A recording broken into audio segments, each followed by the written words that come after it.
He did not bring us an advance copy, but we can tell you that former U.S. Senator Joe Manchin's book comes out really soon. And our 13 News reporter Savannah Young, she sat down with him to get a sneak peek and hear more about his decades-long career. Take a listen.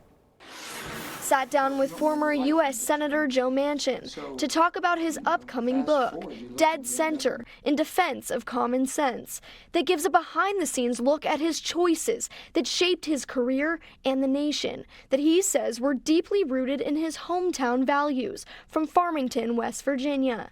That's not how we act in West Virginia. That's not how I was raised in West Virginia. And I said I was always kind of in the center.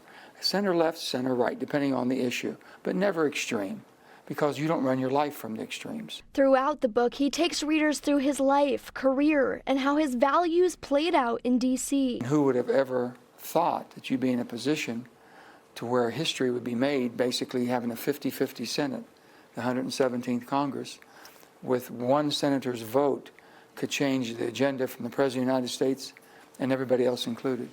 And that's what happened. Senator Manchin talks about having the pressure on him with everyone in the U.S. watching his vote.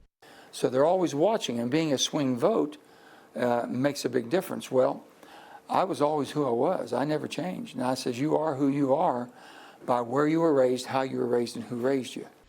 He says he thinks readers' main takeaway will be to be who you are, as the pages peel back the curtain of the behind-the-scenes moments. I said, Mr. President, if I would vote for this bill and we would pass it, you would be changing the psyche of the nation, and I would be supporting it to not where John Kennedy asked what you could do for your country, but how much more can my country do for me?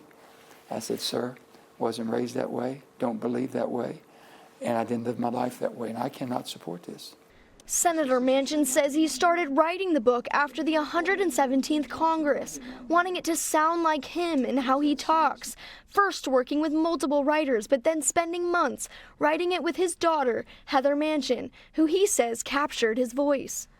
It will be available on shelves September 16th, with the book tour kicking off in Morgantown, West Virginia, September 12th. In Charleston, Savannah Young, 13 News.